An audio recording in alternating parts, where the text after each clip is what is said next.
Okay, so Glanwen is a different village. During the first 25 days of April in Glanwen, the daily rainfall was 4.4 millimeters. It did not rain in Glanwen for the last 5 days of April. So we're asked to calculate the mean daily rainfall in Glanwen for the entire month of April. So, to find the mean, we need the total, and we need how many. So in April there are 30 days, as said, but there's 25 days and the 5 days, so there are 30 days total. So the answer to how many is 30. But we need the total amount of rainfall for that month. So to find that, it's going to be the rainfall for the first 25 days plus the rainfall for the last 5 days. So to find the rainfall for the first 25 days, they're all added together and divided by 25, and then the mean is 4.4. So the total divided by 25 is equal to 4.4. So the total for 25 days, the sum rather, is 4.4 times 25. So timesing by 4.4 is not too bad. So it's times by 4 and then plus 40%. So 40% of 25 is 10. And then 4 times 25 is 100. So this would be 110 millimeters of rainfall for 25 days. Okay, so let's use this then. So we want the total for the first 30 days. So that's for the first 25, and it did not rain during the last 5 days. So we add 0 5 times, and it still gets us to 110. So effectively, the total is 110. So what we're calculating is 110 divided by 30. And let's do this with the bus stop method. So 30, 110, and we are expected to calculate this to 3 significant figures. So I can see that this number does not divide 3, so it's going to be an awkward recurring decimal, but we are just going to take it to 3 significant figures. So how many 30s in 1? None. How many 30s in 11? Still none. How many 30s can I fit in 110? So that would be 30, 60, 90, so it would be 3. And then left over, we would have 20, I believe. Yeah. So 3 30s gets us to 90, and there's 20 left over, so this is now 200.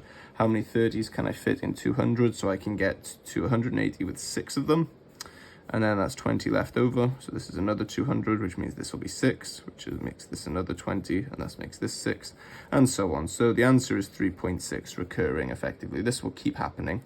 So giving this answer to 3 significant figures, so the answer is 3.6666666, blah, blah, blah. So to give this to 3 significant figures, 1, 2, 3, and then does this 6 rounded up? Yes, it does. So it is 3.67 millimeters mean in total. So Sarah makes and sells handmade chocolates. She makes boxes for her chocolates in the shape of a tetrahedron. Sarah uses thin card to make each box. The length of each edge of the box is 5 centimeters. What is the total length of the edges of one box? So a tetrahedron is a triangle-based pyramid. So to form any 2D shape into a 3D pyramid, you can simply just create another vertex or another corner and then connect them. So the example I'm doing here is a square-based pyramid. So here's a square, and then we connect all the sides up to it. So in this case, it has 8 edges, 1, 2, 3, 4 on the base, and then the 4 shooting up. So this one would have 8. So a tetrahedron is a triangle-based pyramid. So 1, 2, 3, we create a vertex up top, and then 1, 2, 3. So this tetrahedron has 3 base edges, and it has 3 edges shooting up to this central vertex. So it has 6 edges, and according to the question, they are all 5. So this answer would be 5 times 6, being 30 centimeters.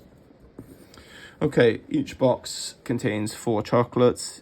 Each chocolate costs Sarah 7p to make. She can make 25 boxes from thin card for 50 pence. Sarah makes just enough chocolates and boxes to sell 150 boxes of chocolates. Sarah makes 20% profit from selling all 150 boxes of chocolates. How much profit does Sarah make? Okay, so the first thing to do here is just work out what her total cost is. So each box contains 4 chocolates, and each chocolate costs Sarah 7p to make. So cost per box equals 4 times 7 pence, equaling 28 pence. She can make 25 boxes from thin card for 50 pence, and she makes just enough chocolates and boxes to sell 150 boxes of chocolates. So if she makes 150 boxes, every 25 costs her 50 pence. So how many times does she have to, how many loads of boxes does she, of card does she have to buy? So it's 150 divided by 25, which is 6 cards. And each of those cards can make 25 boxes, so that works. And each of those is 50 pence, so cost of boxes is 50 pence times by 6, equaling £3. Okay, so each box contains 4 chocolates, and each chocolate costs Sarah 7 pence to make. So it's 28 pence per box, and there are 150 boxes. So let's work out what it is per chocolate. The total amount is for chocolate. So cost of chocolate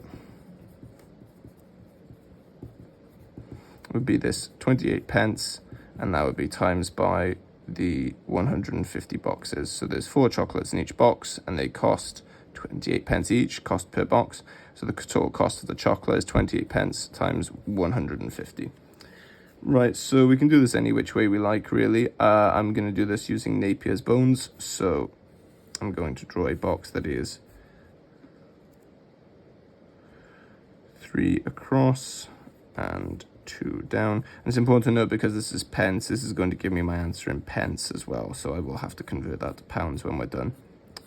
But that's straightforward enough. So 0, 0, 0, 0, 10, 40, 2, and 8.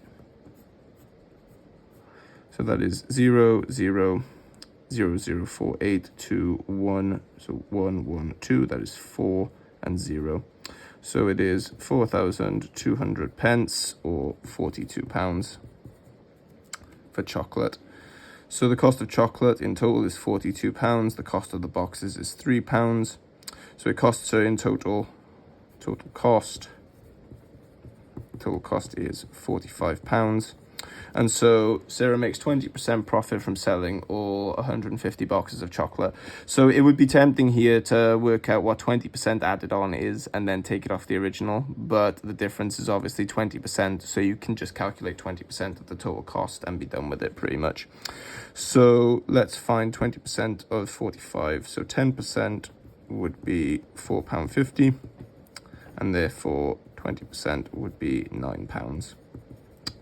And so your answer here is profit of £9.